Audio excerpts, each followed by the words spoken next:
Son just went down. They're both in the middle of the street and they're dead. So he died about 10 feet away from my husband. That's just how scared I was in the moment. Told her that Casper was with Denim and they were at 7-Eleven. Tomorrow, this is going to be a bad dream and life is going to be normal. They're going to be home. Makes this process even harder. You know, members was like, are you forgetting that you lost your son too? We're never disrespectful to each other, but we knew like, I don't deal with you. Okay, this is part 2 on how I lost my husband and my son. So they leave on their motorcycles. About 20 minutes later, we're still sitting in the garage, me, my mom, and my 2 daughters. I get a call from Nikki.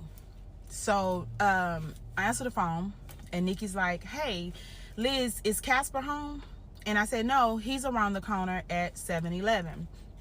7-Eleven was like 5 minutes away from my house. And it wasn't unusual for someone from the club to call my phone whenever he's on his motorcycle and he's not answering the phone, for, you know, someone to call me and tell me, you know, get Casper to give me a call back. So I didn't think of anything. And so I told her that Casper was with Denim and they were at 7-Eleven. She said, okay, I'll give you a call back. Within the minute, she called me back.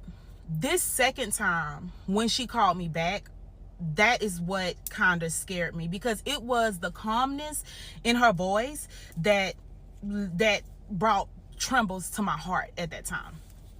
So she said, hey, I'm gonna send you an address and I need you to get to this address. She said somebody went down, I don't know who, and I don't know any details right now. And so I said, okay. And so she sent me the address. We're still on the phone. I put the address in. This address is like 20 minutes away from my house, and it's on the other side of town that we never been on. So in my head, I'm thinking, okay, somebody from the club went down, but that's not my family. They're just not answering the phone right now. My son had left his cell phone at home because, once again, he was gaming at the time that they were getting ready to leave. So I called my husband and the phone just rang. And so I'm like, okay. So we get in the car. I put the address in my GPS. When the GPS tells me I'm about 7 minutes out, I get this paralyzing fear in me. And I remember the cars was going around my car so fast, and I was like, I'm driving, but they're going so fast. And I looked down at my speed, and literally I was going 8 miles an hour. That's just how scared I was in the moment. So we pull up to the crash site, and it's so many police officers, so many fire trucks, ambulance, but their lights are going, but nobody's moving. And by this time, all of our friends, neighbors, the club, you know, has gotten to the crash site. And I'm sitting in the car. I pull up and I put my car in park. My mom and my 2 daughters, they jetted out the car. And I sit there. I open my sunroof. And I'm trying to hear what's going on, but everybody is quiet. So I get out of the car. And I stand at the end of my car by the trunk area, and I just stand there.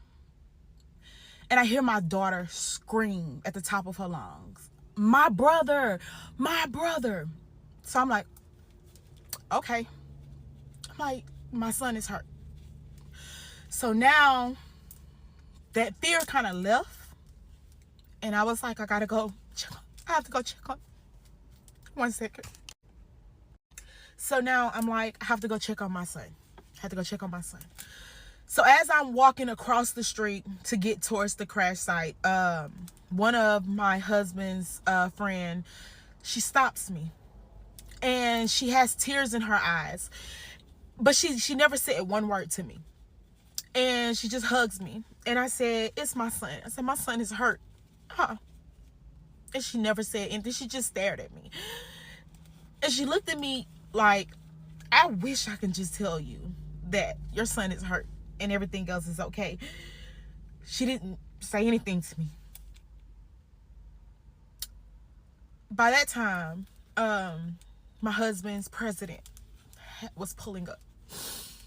But my daughter-in-law was walking towards me. She wasn't crying. So I'm saying to myself, okay, he's hurt, you know? So I'm trying to walk towards her, but I have a crowd of people stopping me from walking towards her. Oh, excuse me, y'all. So my daughter-in-law walks up to me and she said, Mama, it's both of them. I said, they're both hurt. She said, no. I said, well, what? She said, they're both dead. I gotta take a break. I'll come back with part 3.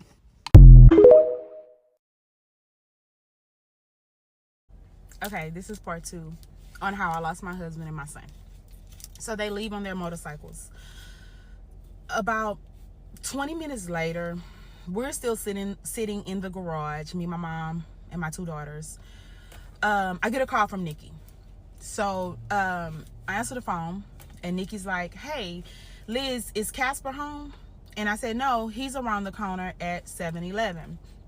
7-Eleven was like 5 minutes away from my house. And it wasn't unusual for someone from the club to call my phone whenever he's on his motorcycle and he's not answering the phone, for, you know, someone to call me and tell me, you know, get Casper to give me a call back. So I didn't think of anything. And so I told her that Casper was with Denim and they were at 7-Eleven. She said, okay, I'll give you a call back. Within the minute, she called me back. This second time when she called me back, that is what kind of scared me, because it was the calmness in her voice that brought trembles to my heart at that time. So she said, hey, I'm gonna send you an address and I need you to get to this address. She said somebody went down, I don't know who, and I don't know any details right now. And so I said, okay. And so she sent me the address. We're still on the phone. I put the address in. This address is like 20 minutes away from my house. And it's on the other side of town that we never been on. So in my head, I'm thinking, okay, somebody from the club went down, but that's not my family. They're just not answering the phone right now. My son had left his cell phone at home because, once again, he was gaming at the time that they were getting ready to leave. So I called my husband and the phone just rang. And so I'm like, okay. So we get in the car. I put the address in my GPS. When the GPS tells me I'm about 7 minutes out, I get this paralyzing fear in me. And I remember the cars was going around my car so fast, and I was like, I'm driving, but they're going so fast. And I looked down at my speed, and literally I was going 8 miles an hour. That's just how scared I was in the moment. So we pull up to the crash site, and it's so many police officers, so many fire trucks, ambulance, but their lights are going, but nobody's moving. And by this time, all of our friends, neighbors, the club, you know, has gotten to the crash site. And I'm sitting in the car. I pull up and I put my car in park. My mom and my 2 daughters, they jetted out the car. And I sit there. I open my sunroof. And I'm trying to hear what's going on, but everybody is quiet. So I get out of the car. And I stand at the end of my car by the trunk area, and I just stand there.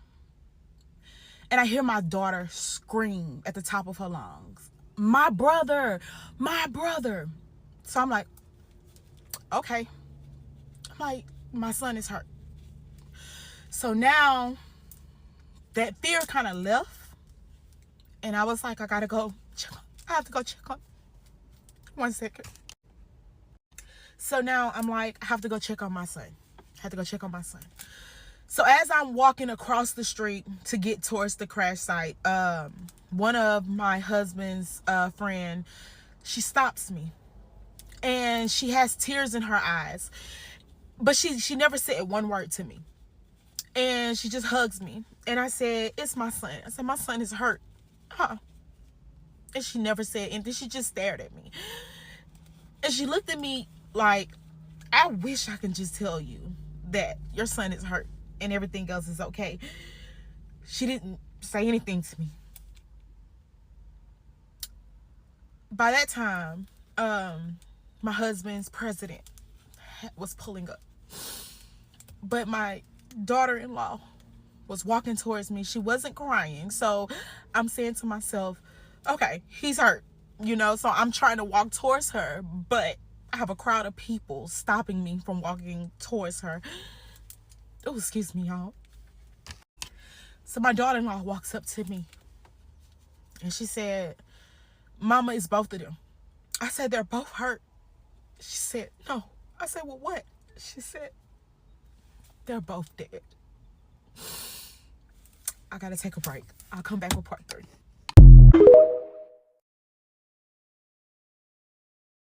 Okay, part 3 on how I lost my husband and my son. So, after she told me that they were both dead, I passed out. As I was coming to, I could hear them yelling to get my husband's president, because I can hear my husband's president yelling, but everything is so muffled. I couldn't understand what was going on. But as he, as he got closer, I hear him yelling, Casper, get up. Casper, get up. And by this time, Nikki's approaching me. And I just remember, she looked at me and I looked at her, and I just collapsed in her arms. And when I spoke with her days later, she was like, I was so scared for you. She said, you collapsed in my arms, Liz, and you just wasn't breathing. She said, and I didn't know what to do. She said, I just was screaming, Liz, breathe. Liz, get up. Liz, breathe. But I was just devastated. I was devastated. When we pulled up to the crash site, I didn't even realize. I seen the car that caused this accident, but I wasn't really, focused on, usually the norm, what the norm is you ask what happened. I never asked what happened. I just needed to know that they were okay. So I'm looking, but I'm on the other side of the car. My husband and son is on the opposite side where I'm at. So I never seen them. I do know that my son was about 10 feet away from my husband. I won't go into any details about the driver and whatever, but it was deemed an accident. Basically, he pulled out in front of them, and my husband hit the vehicle. My son was supposed to hit the car, but my husband got in front of my son, and he hit the vehicle and died on impact. My son, I guess from the shock of seeing what had just happened, my son hit the curb and broke his neck. So he died about 10 feet away from my husband. So I'm sitting there on the ground, and I'm just confused, because how we were okay, literally 27 minutes, we were fine, and now we're here. So now I'm thinking in my head at that moment, I'm like, this is okay. We're gonna be fine. I'm gonna get up tomorrow. This is gonna be a bad dream, and life is gonna be normal. They're gonna be home. That's what I'm saying to myself on the ground. I'm like, everything's gonna be just fine. Well, it wasn't. So now I have to get in to putting our families on notice of what's going on. And so many people told me in that moment when I called them, like, the first person that I called, like, now when I think about it, I'm such a family oriented woman. The first thing I thought about was, now I am the head of my household.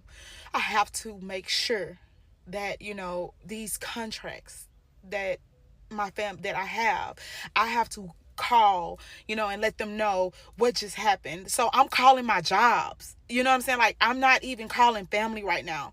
And I can remember speaking to my manager at the time, who was actually a really good friend of mine. And I told her, I said, I'm here. I'm standing outside of the crash site where my husband and my son just went down. They're both in the middle of the street and they're dead. And I remember her saying, Liz, why are you calling me? She was like, this is not even, don't even worry about that right now. But in my head, I was in survival mode. Like, okay, it's me now. I'm gonna take a second, y'all.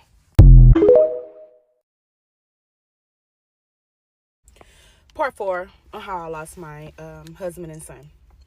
So now I'm putting our family on notice. My husband was from Seattle, Washington. So I called his mom, and I just remember saying, Denim and Casper are dead. And I can remember her saying, excuse me? And that was really all I could say at the moment was, they're dead, mama. And I didn't go into any details about how they died or what happened. I told her, I'll call you back. I called my husband's dad, my brothers. And even in that moment, like, a lot of the things that happened in that moment is very foggy to me. I had no idea that I jumped on Snapchat and I was screaming to the top of my lungs, videoing that crash site. And if I can find that video, I will insert it. I never asked y'all for nothing. I never asked you for nothing. Lift my family up, man. My husband and my son just died in a fucking motorcycle crash. Please, y'all. Lift us up right now, please, God. Part 5 on how I lost my husband and son. So now everyone is on notice, and if I didn't call them, by me putting the Snapchat up, in the mix of me just being confused, grieving, and just trying to get the word out that this just happened, contact me. We're devastated. My family is calling, my husband's family from Washington, they're calling. And I can remember not even explaining what happened. I just was like, they're both dead, and just boohoo crying. And my husband's mom is like, what happened? How did they die? And I'm just like, in a motorcycle accident, and I didn't have all of the details. And this is really where Square Business Riders actually stepped in and shield my family from a lot of heartbreak. My husband's president, I depended on him and his wife to do so much, and they did. They, like, a thank you could never be enough for what this MC done for my family. I never buried, family members, so I don't know what to do. I don't know who to call. I'm not in my hometown, so I'm in a new city. Even though I've been here for years, I don't know what to do.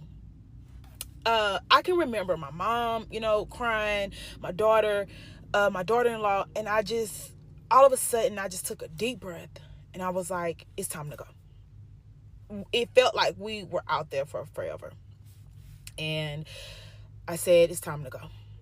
And I remember walking towards my car, and my husband club member was like, whoa, no, You can't drive. You can't leave.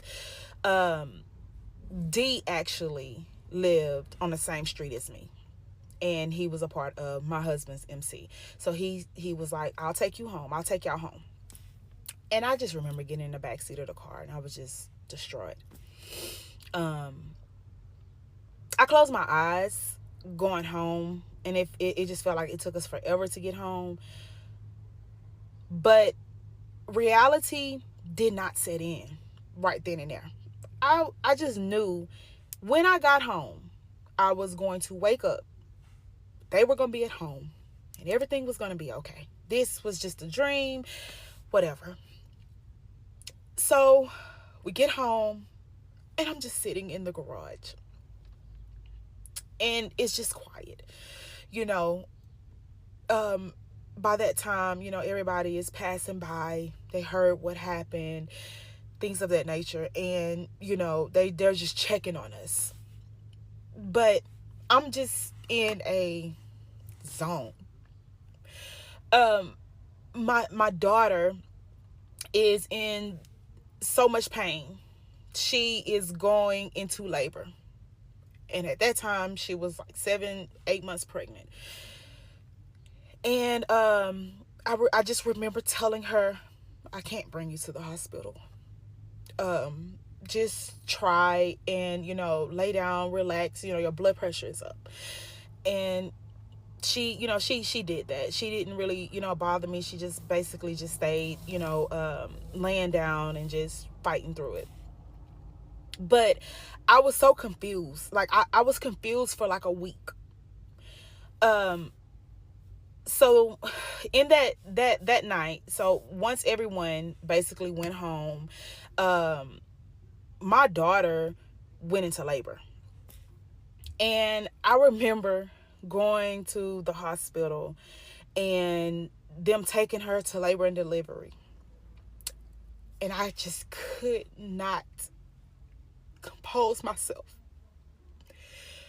And I'm trying my hardest to, you know, not make this about the tragedy that just fucking happened 10 hours ago. You know, I'm like, okay, calm down. Everything is going to be just fine. You know, your grandbaby is, you know, is trying to come early, and it's because of the stress that, you know, my daughter is going through at the moment.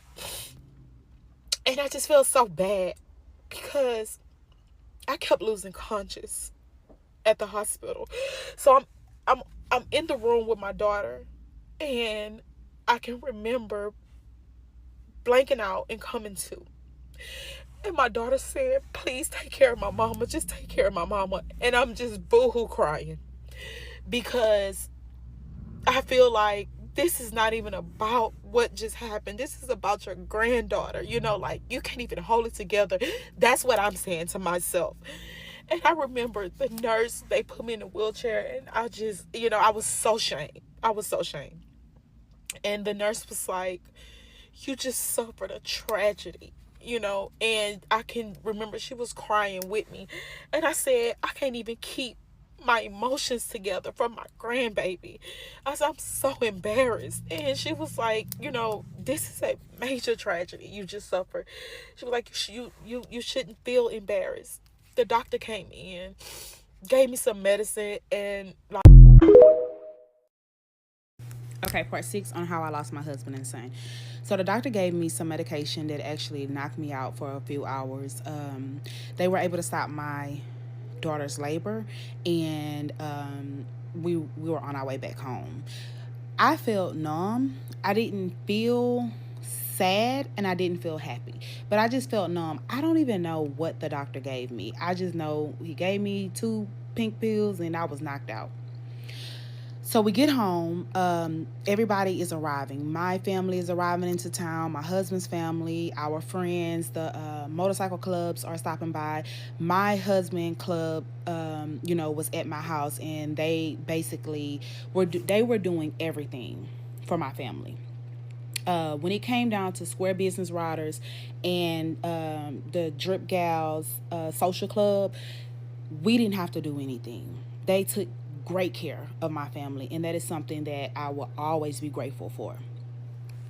So we are, we get out of the car, we go into the house, and I'm just there, you know, for the next couple of days. We are just there.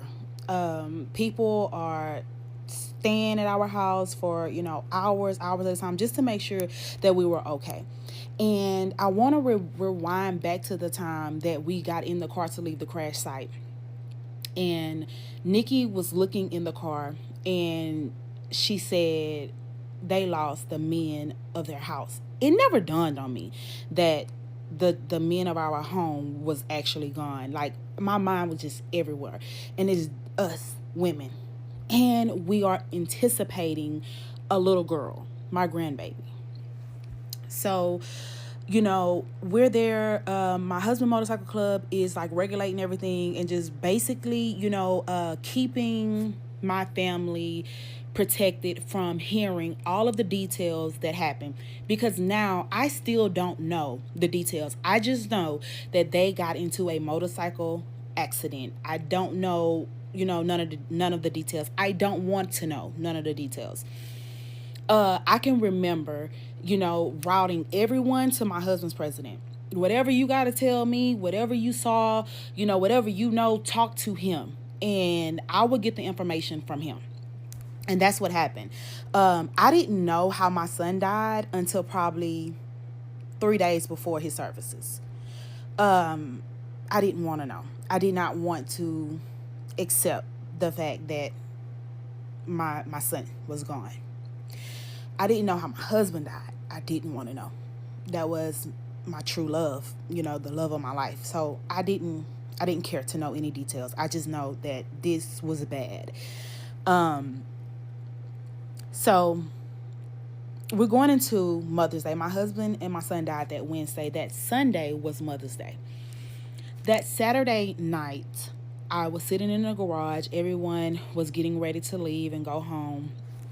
And me, my daughters, and my mom, I took my wig off and I ran my hands through my hair.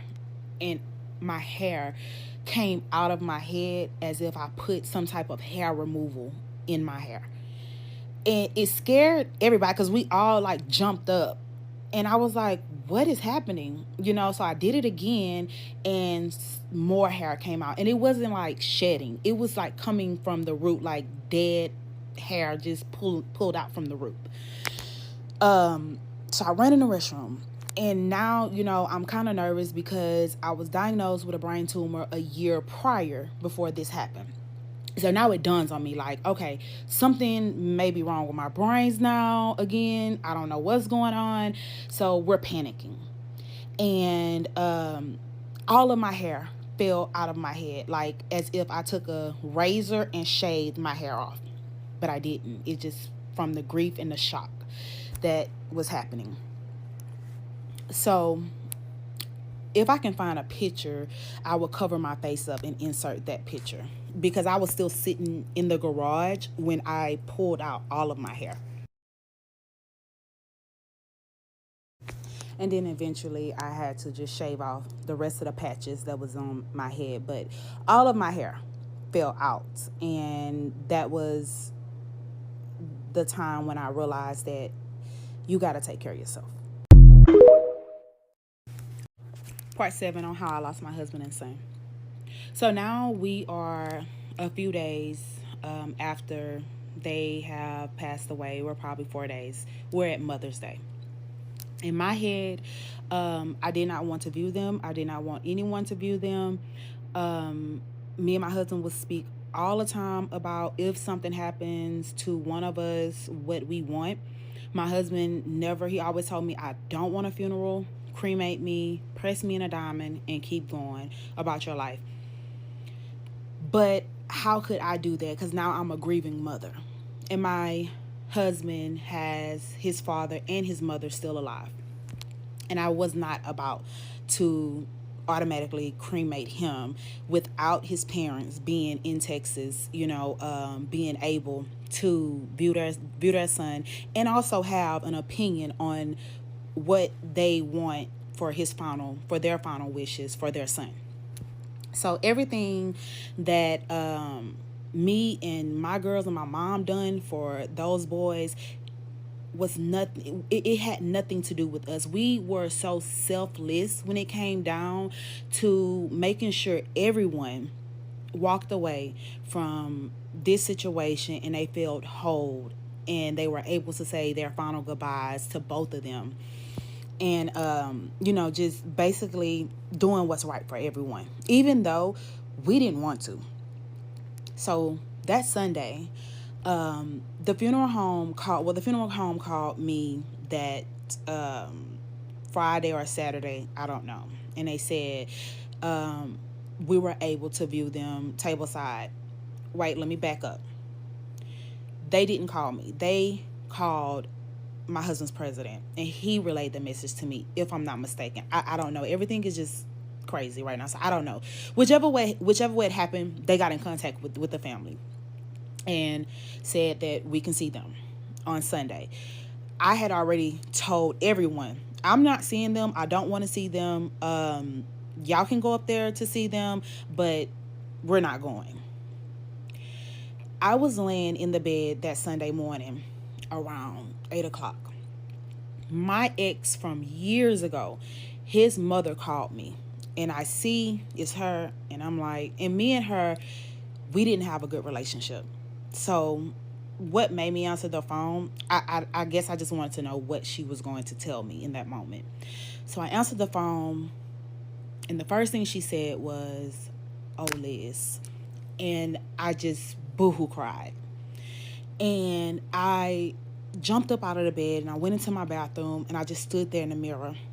And I just began to spill my heart out to her. And I told her, I was like, I don't know why this happened to my family. I said, I'm scared. I don't want to see them. And I don't know what to do. I said, I'm just so scared. I don't know. And this woman's words, they ring loud in my head still to today. She told me, she said, Liz, your baby is at that funeral home. Your husband is at that funeral home. She said, I want you to get up. I want you to fight that fear. And I want you to go and embrace your baby. Embrace your husband. She said, this is going to bring you so much peace. But running from fear is not going to do anything in this moment. Her words filled me so bad in that moment that I jumped up in my night clothes and went to the funeral home. Me, my mom, my two girls, and my niece. My niece was in town that night, and we all just left. Everyone, like, we didn't do nothing. We ain't brush no teeth. We ain't change no clothes. Nothing. At that time, I was just determined to fight how I felt. Like, right now, even talking about it, I still shake. Like, I'm not over that. But I remember jumping into the car with my girls, and we went to the funeral home. And I'll insert the picture of us at the funeral home.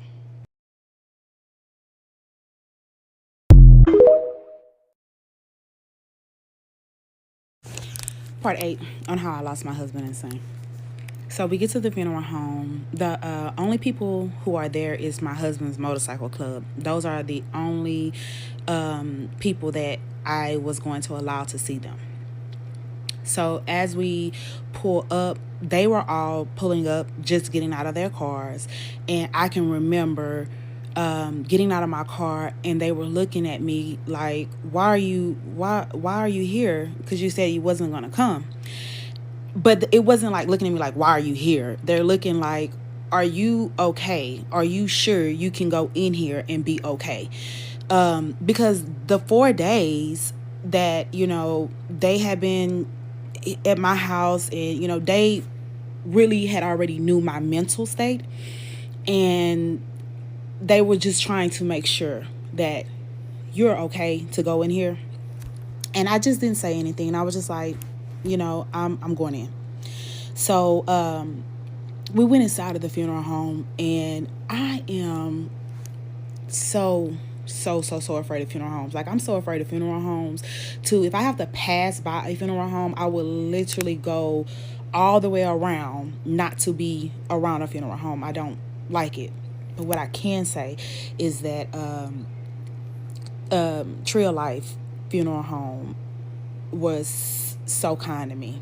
I can't even tell you how kind and professional that staff is at the Tree of Life. We walk inside the funeral home, and we all go to the back because they are table side. And they're side by side in this room, and they just look like they're asleep. And I'm standing there, and I refuse to look at my son because I wasn't ready to accept what was going on. So I ran towards my husband, and I just stood there and I just cried. And I had this thing what I used to do is I would lay my hand on his chest at night and feel his heartbeat. I ran to the side of that table and I just put my hand on his chest to see, like, maybe he's okay. Maybe he'll get up. But it wasn't a heartbeat there. He was cold. And he was just laying there like he was asleep. Then I focused on my son. And my heart just crumbled. I just looked at him and I was so afraid to even touch him. And in that moment, I just stood there. I wasn't afraid to touch my husband, but I was afraid to touch my son. I didn't know why, but I didn't want to touch him. And I just stood there and I stared and I just cried and I just wept because this is real. This is real. And I guess for like the 4 days that, they were being released from the coroner's office, they was going to the funeral home, I still was living in the illusion that this is not real.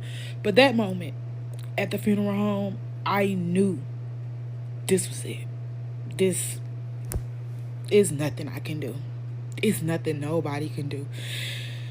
And I walked up to my son and I just placed my hand on his dreads. And I just was like, you are gone. Like, you're really, really not here anymore. I wanted everything in that moment. Whatever I felt that would preserve their final moments, I wanted it. Because I remember asking the funeral director to cut out some of his dreads from the back of his hair. And he came in with the scissors and he raised my son's head up. And he took out 6 of his dreads.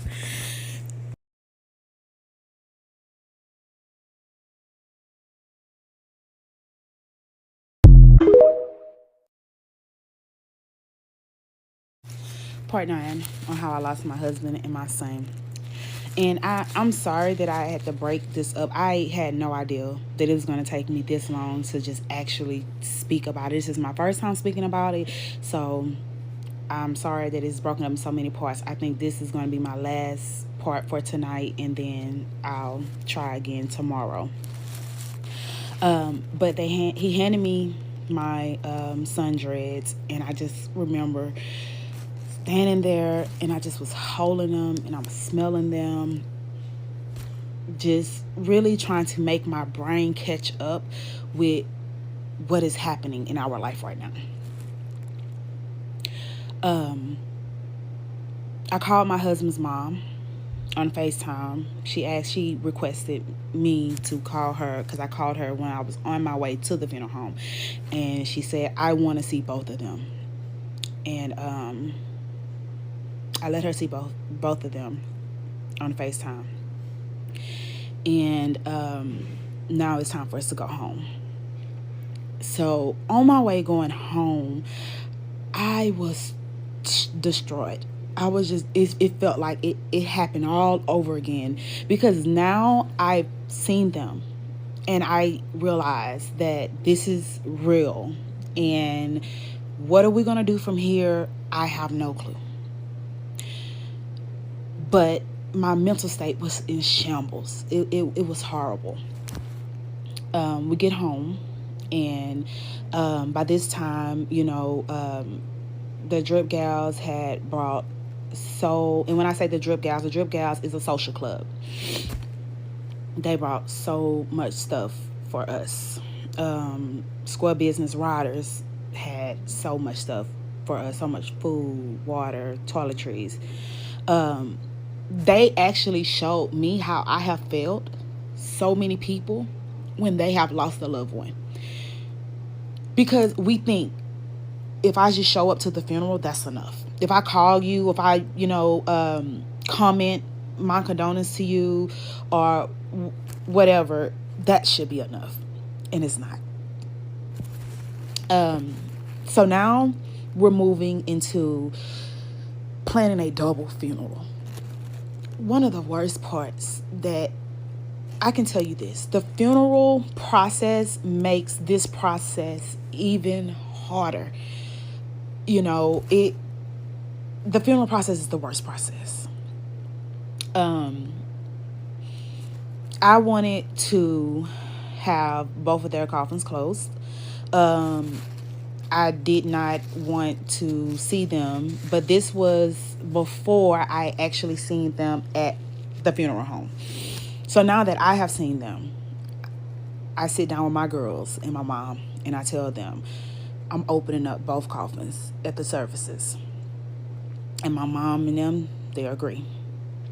So I set their funeral date to May 25th.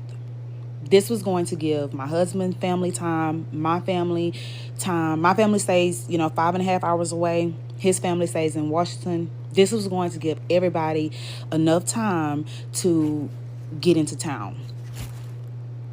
So now we're planning their funerals. I'm dealing with everything for my husband. I allowed my son fiance to do everything for him, and which I'm so grateful for, because I could not do anything regarding my son. I didn't even want people saying my son's name. It got to the point to where family members was coming in, and everybody who was already there the day of the accident knew from that point on not to mention my son.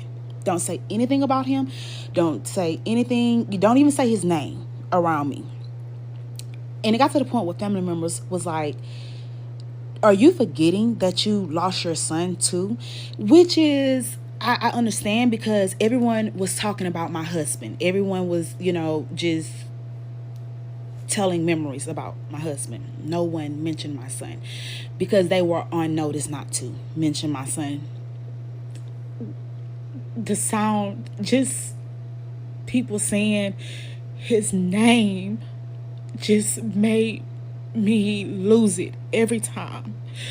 And it got to the point where I had to check myself and realize, like, this is real life, and you're gonna have to face this, but I wasn't ready.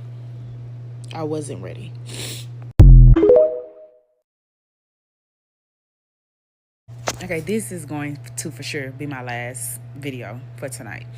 This is part 10 on how I lost my husband and son. So I got a little ahead of myself. That, I believe it was that Saturday or that Sunday. I'm not sure. Those days are all running together for me. But I don't know which agency called to release their clothes. I don't know if it was the coroner's office or the funeral home. I'm not sure. But I redirected them to my husband's president to deal with that situation. They were actually dealing with everything for us. So he got my husband's vest and helmet that he went down in. And of course, that was a no-brainer. My husband's cut that he was in was property of SBR, and I wanted them to okay the fact that my family can either receive that vest or it will go to his motorcycle club for them to do, whatever they were going to do with the vest. So my husband's president and his wife calls me and they tell me they have my husband's belongings. I can't remember how I got my son's belongings. I don't remember at all. But we got his belongings too. My husband's president came to present his vest and his helmet to me and my family. And I can remember, his wife asking me, "Are you okay to receive this? You sure you want to receive this?" And I was just like, yeah, like that. This is fine. Like I have to face my fear, and this was just so bad to me mentally. So he goes to his truck. He pulls out the vest and the helmet, and I just remember just crying because I could still smell his blood on the helmet and on the vest. The vest on the back of my husband's cut, it was white, but by him bleeding out, it was red, like the wordings and everything. And I have a picture.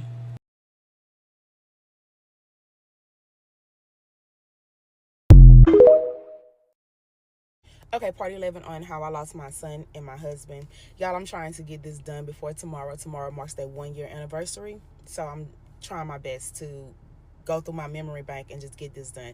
But I want to answer some of your questions. Some of you guys asked what was my relationship with my mother-in-law and my father-in-law at the time of the accident. Me and my mother-in-law did not have a good relationship throughout me and my husband dating and marriage. When I say we were never disrespectful to each other, but we knew like I don't deal with you, and that's just how it was. We're two alpha women, and I am more of a person with boundaries, and once you cross those boundaries and I tell you cross them and you do it again, then I just don't deal with you. My father-in-law and his wife, we have a great relationship. He's very respectful. His wife is beyond respectful, and that's just our nature. We call each other, we check on each other, so we don't have any spats in between that. But when it came down to their son, I don't care how I felt about her, and I don't care how she felt about me. Whatever she wanted done in that moment, it was going to get done. Whatever my father-in-law wanted done in that moment, it was going to be done. It was not, I'm the wife, I do what I want to do with my husband, and it's not, no. I am a grieving mother also at the time. So I knew how it felt to lose a child. I wanted everything to be done perfectly for them and also for me. I just wanted us to all be able to have peace after these services. So we are now about to go into the planning of the funerals. So now we are planning their funerals. We are at the funeral home. We're making the arrangements. My husband's family is coming into town later that week. It was a week in between their services, so they're coming into town. I had a few days to write their obituaries, bring their clothes to the funeral home, and view them. I had to basically deal with the funeral home 3 or 4 times throughout that time before the funeral actually happened. So we get the dates, we get everything laid out for their services, the colors and everything, and now is going into writing, obituaries. I can remember I wrote my husband's obituary probably the next day and sent the pictures for the obituary, and I waited for my son. I asked his fiance to write his obituary, as if she had known him when he was a kid and knew, they were together for 5 years. And I remember her saying, Mama, I can get the pictures together, but I need you to sit down and write his obituary. And she was like, and you can just tell me, what you want to write on the obituary, but I can't do it. And I just remember just boohoo crying. But I sat at the park the day before the deadline to get the obituary writings and pictures for my son. I sat at the park and wrote his obituary. Sent the pictures in to the funeral home, and we went from there. We knew what we wanted them to wear. We knew that since my son was prospecting for SBR and my husband was a member for 6.5, almost 7 years for SBR, we knew we wanted something on them that represented their motorcycle club. So I made one phone call, to Nikki. She got that like the next day. She was like, I got it. I'll get the t-shirts, for them. We're done, and they got that over to me. We dropped it off to the funeral home. And here's the part that sticks with me. I've never been through a funeral process. So when I got to the funeral home, we had 2 of their riding t-shirts with their names on it with SBR across it in their pants. And I remember giving it to the lady, the receptionist, and I was like, this is for them. So she opens the bag and she looks and she says, no, we also need undergarments for them. And I was like, what do you mean? And she said, I need you to go and get underwears, socks, t-shirts, if they wore t-shirts. She said whatever they wore when they were alive is how we dress them. And I was like, okay. And I just turned around and I walked out of the funeral home. Me and my daughter-in-law, my mom and my daughter were sitting in the car because they hadn't had enough of dealing with this process. So we get in the car. And I remember, I don't know if we went to like a Burlington or a City Trend, but we went somewhere around the corner and just kind of bought the stuff to bring it back to the funeral home. And I can remember holding up a pair of socks and, boxers for them. And in the middle of the store, I'm just boohoo crying. And I'm just like, how is this my life? And why is this my life? Things of that nature. Like it just was so emotional. That was an emotional process. But we got it back to the funeral home, and now they're going to dress them.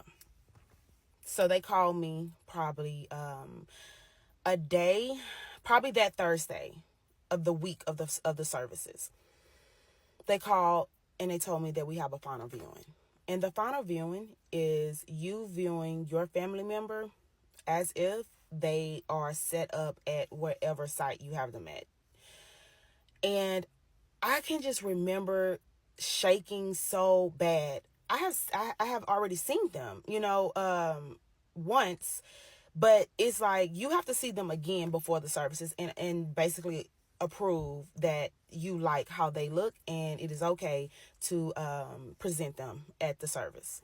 So now it is the Friday before the services, and my husband's father, his sons, and his wife, they're all in town from Washington, and they met me at the funeral home. So it's me, my daughter-in-law. My mom stayed in the car. But the funeral home basically have them set up in a chapel, where you can go in and see them. But the way how this chapel was, the doors was actually closed. It's kind of like a small kind of room area, but it is how they will be set up at their services. So I remember the doors opening to that chapel. And the smell of flowers, I hate the smell of flowers because it just kind of reminds me of a funeral home. It just hits me like a whirlwind. It hits my daughter. My daughter, who was 8 months pregnant at the time, she's standing there and she goes limp, like weak. We're not even in the room. The door's just open and it's just the smell of fresh flowers. and my daughter just goes sit in the lobby. She never comes into the room. My daughter-in-law grabs my hand, and she's like, we got to do this. We have to. Like, it's okay. Let's go in. We walked in. I didn't even look at my son. He was on the right side of the room. My husband was on the left side of the room. And I just turned my back to my son. And I just looked at my husband. And every thought, every memory I had of us as one family, I just stood there and I just cried and I just stared at him. And I'm just like, you're not coming back. Like, this is it. And I remember I turned around and I glanced at my son and I just got so weak. And I just sat in a chair. They had a chair at the, probably like by a window or something like that. I'm not sure if it was a window, but it was a chair. And I just kept looking at him, looking at his hair, looking at his hands. And for some reason, like, his hands was kind of locked in this position, like he was pulling a throttle down on the bike or something, or holding a brake on a bike. That's how his hands was locked. And I just could not look at his face. This time last year, if you would have told me, Liz, you have 48 hours before your life changed forever, I would have had 48 hours this time last year to say my goodbyes to my husband and my son. But if you'd also told me that this time, a year from now, that you're going to be fine, you're going to still hurt, but you're going to be okay, I probably would have laughed, because I couldn't see my life without them. I had 48 hours last year from this time. Okay, here we go, y'all. I didn't know that my story was going to take off this massive. I just grabbed my phone and I just started recording and talking to my phone. I wanted to recall everything that I could remember the day before their year anniversary, well, 2 days before their year anniversary. I didn't think that it was going to go viral on all of these platforms. I have over 30,000 inbox messages, and I am just overwhelmed with joy and happiness that I was able to get my boy's story out, and to help other people who are grieving or who face tragedy before, to let you guys know that you're not alone.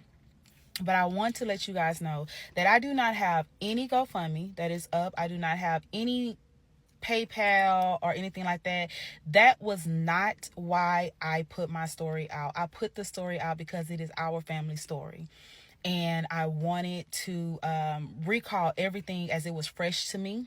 And just thank everyone who was there, who assisted our family. It's so many people that, you know, I left out because I was just talking, just trying to get everything to you guys. I skipped so much stuff in between, but that is not why I put my story out. I'm not looking for sponsors or anything like that. I just wanted, you know, everyone to know that you're not alone when it comes down to tragedy. Thank you guys so much for being so respectful to me, to my family, and just your kind words. It is helping me heal.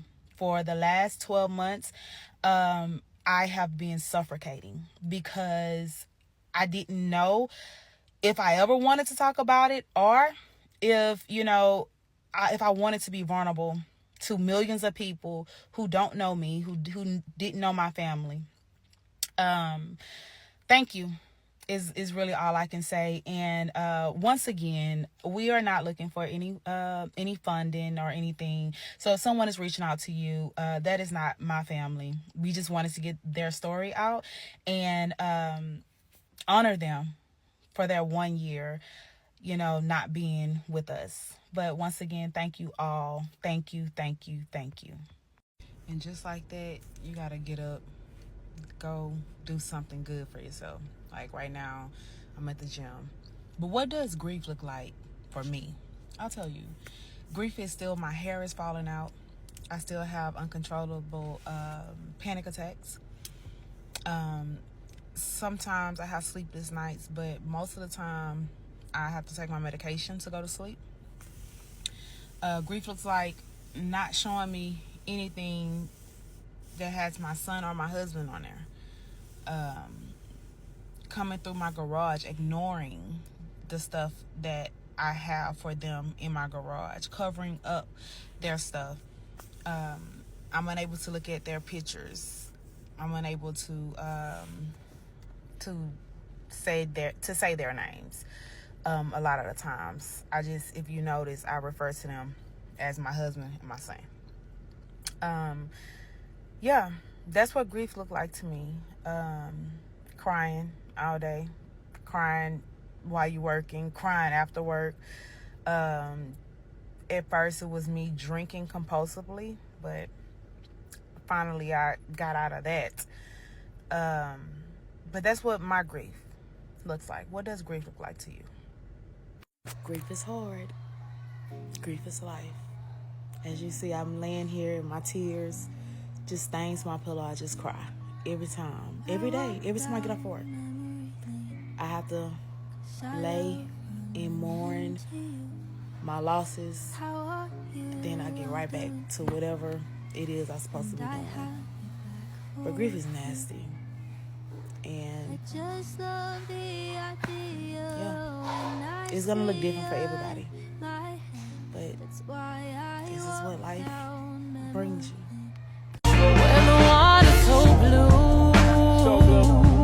I feel kind of dumb, but I miss you. I've been thinking about you, and I've been thinking about our love, and how much I miss your touch. I miss being around you, hearing your laugh and holding your hand. I think of you every day.